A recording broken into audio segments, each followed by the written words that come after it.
Hello मेरे प्यारे बच्चों, स्वागत है आप सभी लोगों का आज का पुनः एक नया इंटरेस्टिंग वीडियो में। और आज का हमारा इंटरेस्टिंग वीडियो है रासायनिक बलगतिकी 12वीं रसायन का ही अंकिक प्रश्न। और अंकिक प्रश्न का आज हमारा क्वेश्चन क्रमांक 3 है। पहला दूसरा पहले से यूट्यूब में अपलोड हो चुका है, जाओ अच्छे तरीके से देखो, अच्छे तरीके से पढ़ो। बहुत ही इंटरेस्टिंग वीडियो है, पेपर में 70% आने का चांस है। तो देर नहीं करते हैं, पढ़ना प्रारंभ करते हैं। पढ़ना प्रारंभ करने से पहले अपने प्यारे बच्चों को यही सजेस्ट करूंगा कि एक प्यारा सा कॉपी और एक प्यारा सा पेन लेकर के जरूर बैठे भाई, ताकि जो भी टॉपिक अभी पढ़ाया जाए उसको तुरंत आप लोग नोट्स बनाओ। नोट्स बनाने के साथ फिर एक बार रिवीजन करो, फिर एकदम से दिमाग में बैठ जाए भाई। ठीक, तो देर नहीं करते हैं, पढ़ना प्रारंभ करते हैं। पढ़ना प्रारंभ करने से पहले मैं यही आशा करूंगा कि आप सभी लोग का पढ़ाई अच्छे तरीके से निरंतरता के साथ चल रहा है और उसी निरंतरता को आगे बनाए रखने के लिए पुनः लेकर के आए हैं अंकिक प्रश्न। देखो हमारा प्रश्न क्या बोल रहा है बच्चों। तो प्रश्न तीसरा बोल रहा है कि अभिक्रिया, कोई अभिक्रिया दिया है, आर से अभिक्रिया करके पी उत्पाद का निर्माण कर रहा है भाई। तो के लिए अभिकारक की सांद्रता 30 मिनट में, देखो यहाँ पर मिनट अर्थात टी, समय मतलब टी की बात हो गया भाई। तो 30 मिनट में 0.5 मोल प्रति लीटर प्रति सेंटीमीटर से घटकर 0.2 मोल लीटर प्रति सेंटीमीटर हो जाती है। तो अभिक्रिया का औसत वेग की गणना कीजिए।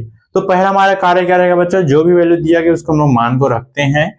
देखो हमारा मान क्या दे दिया गया भाई, दिया है तो यहीं पर ऐसे लिखते हैं भाई, जैसे हल करोगे क्या लिखोगे, जैसे कि दिया है तो क्या लिखते हैं भाई, सर्वप्रथम समय लिखते हैं भाई। क्या लिखते हैं, समय, अर्थात टी बराबर कितना दे दिया गया बच्चों, तो 30 मिनट दे दिया गया भाई। क्या दे दिया गया है, 30 मिनट दे दिया गया भाई। और क्या बोल दिया गया भाई, वहां पर कुछ वैल्यू दे दिया गया है, घट कर इतना से इतना। तो ये सब किसके ऊपर आधारित होता है भाई, तो सांद्रता के में परिवर्तन के ऊपर आधारित होता है भाई, है ना भाई। तब के कंडीशन पर वहां पर क्या हो जाएगा भाई, जैसे कि वहां पर 0.5 मोल दे दिया गया है। ठीक, तो इसको डायरेक्ट हम लोग वैल्यू में मान रखेंगे भाई। वैल्यू कहने मतलब क्या ज्ञात करने के लिए बोला गया, औसत वेग ज्ञात करने के लिए बोला गया है। क्या ज्ञात करने के लिए, औसत वेग। और औसत वेग बराबर क्या होता है भाई, minus D A upon D T. आपको याद होगा भाई, हम इसको पहले से पढ़ चुके हैं। तात्क्षणिक वेग, औसत वेग पल भर के लिए, है ना भाई। तब औसत वेग बराबर, देखो हमको औसत वेग बराबर ही ज्ञात करना है, इसी बराबर हमको क्वेश्चन मार्क है भाई। ठीक, तो ठीक, औसत वेग बराबर सूत्र ये होता है भाई, समीकरण नंबर इसको हम लेते हैं फर्स्ट ले लेंगे भाई। तो समीकरण फर्स्ट में देखो डी ए, यहाँ पे हम लोग ए नहीं लिख कर क्या लिखेंगे भाई, अब हम लोग हमारा अभिकारक है क्या, आर है, इसलिए हम लोग यहाँ पर लिख लेंगे आर, लिख लेंगे। अब देखो आर बराबर फिर क्या हो जाएगा भाई, यहाँ पर हमारा वैल्यू हो जाएगा, देखो आर बराबर क्या हो जाएगा भाई, देखो 0.2 माइनस क्या हो जाएगा 0.5। ये कहां से है सर, देखो ये 0 मोल प्रति लीटर है ना भाई। कि सांद्रता जो है, देखो ये सांद्रता में घट करके इतना से इतना हो गया, तो टोटल दोनों में कितना घटा, ये सब अंतर हमको ज्ञात करना है। तो अंतर के लिए हम लोग क्या करते हैं भाई, माइनस रखते हैं, है कि नहीं भाई। तब एक कंडीशन पर देखो टी का वैल्यू तो हमको पहले से पता ये है, आर का वैल्यू हमको पता चल गया। तब क्या बोलेंगे भाई, समीकरण 1 में सभी मानों को रखने पर, सभी मानों को रखने पर, अब समीकरण 1 में सभी मान को रखेंगे, क्या भाई हमारा समीकरण नंबर 1, देखो यहां से लिख रहे हैं, ऊपर ऊपर लिखते हैं, छोटा सा तो है, औसत वेग बराबर है, औसत वेग।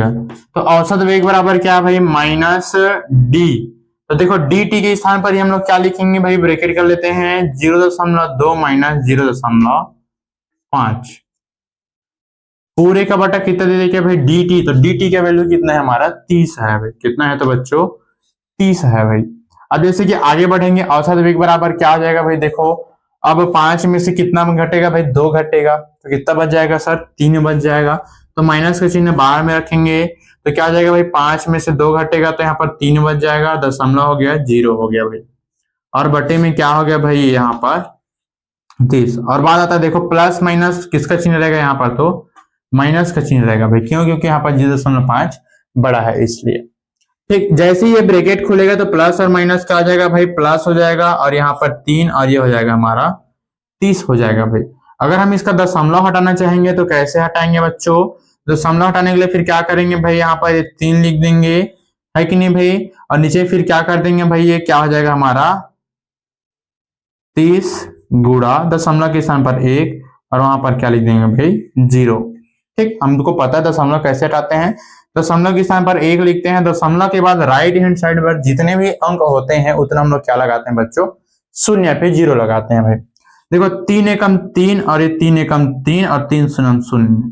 तो अर्थात जैसे हम लोग इसका आगे बढ़ेंगे तो हमारा औसत वेग बराबर क्या होगा भाई, औसत वेग बराबर क्या हो जाएगा भाई, 1 बटे बताओ 10 गुणा 10, 10 गुणा 10 अर्थात 1 बटे 100 हो जाएगा।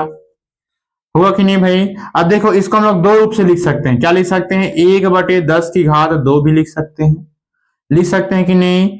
या करें क्या लिख सकते हैं भाई, जब हम इसका भाग देंगे, देखो जैसे कि ये 1 है, 1 का भाग अगर हम लोग 100 के साथ देंगे तो पहले शून्य बार पढ़ेंगे तो क्या आ जाएगा हमारा 1 ही आएगा, है ना भाई। दशमलव लेंगे 10 हो जाएगा, फिर शून्य बार पढ़ेंगे तो क्या आ जाएगा भाई, शून्य शून्य बटे क्या आ जाएगा 10 आ जाएगा, 1 0 लेंगे, अब क्या आएगा भाई 100। आया समझ में। देखो हम इसको आगे बढ़ा कर कैसे लिख सकते हैं भाई, 0.01 लिख सकते हैं और हमारा इकाई क्या है तो मोल लीटर प्रति सेकेंड है भाई, है कि नहीं भाई।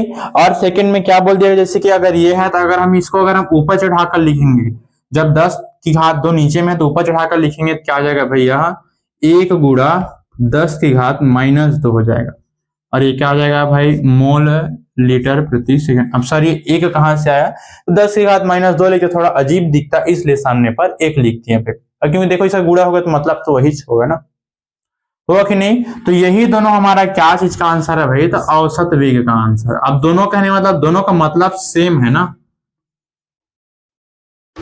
दोनों का मतलब सेम है भाई, उसमें कोई अलग तलग या अलग नहीं है ये। और यही दोनों क्या है भाई हमारा आंसर है भाई। कौन सा दोनों, तो इसको लिखो या फिर इसको, दोनों का मतलब सेम ही है। तो बताओ कितना कठिन लगा, एकदम प्यारा सा छोटा सा टॉपिक है भाई। जो बच्चे लोग स्क्रीनशॉट लेना चाहते हैं स्क्रीनशॉट ले सकते हैं भाई, 1 2 3, वेरी गुड भाई। यहां पर क्या जाएगा सर, तो यहां पर ये औसत वेग को कंटिन्यू लिखते जाना भाई ये, ठीक। तो फिर औसत वेग बराबर क्या आ गया भाई हमारा 0.01 मोल लीटर से प्रति सेकेंड, या फिर 1 गुणा 10 की घात -2 मोल लीटर प्रति सेकेंड। ये था भाई हमारा क्वेश्चन का आंसर, जो कि बहुत ही इंपॉर्टेंट बनने का चांस रहता है, छोटा छोटा इसमें से क्वेश्चन पूछा जाता है भाई। अब वैल्यू को यहाँ पर बदल के रख देगा भाई, ठीक। ये था भाई हमारा आंसर। तो मैं आशा करूंगा मेरे प्यारे बच्चों को यह छोटा सा वीडियो जरूर समझ में आया होगा, और अगर समझ में आया तो एक प्यारा सा वीडियो को लाइक, चैनल को अगर नहीं किया हो सब्सक्राइब तुरंत जाइए, फास्ट दौड़ते दौड़ते जाना तो पड़ेगा नहीं, जाइए नीचे जाइए फिर चैनल के जस्ट नीचे में एक सब्सक्राइब का छोटा सा लिखा रहेगा सब्सक्राइब, उसको टच कीजिए, बेल आइकन को प्रेस कर लीजिए, ताकि इसी प्रकार का हर एक नया नया वीडियो, हर एक नया नया टॉपिक आप लोगों के सामने स्क्रीन में तुरंत आ जाए। फिर मिलते हैं आप लोगों के लिए एक नया टॉपिक, इंटरेस्टिंग टॉपिक प्रश्न क्रमांक 4 लेकर के। तब तक के लिए ऑल द बेस्ट, इसको रिवीजन कीजिए, अच्छे तरीके से पढ़िए, ऑल द बेस्ट।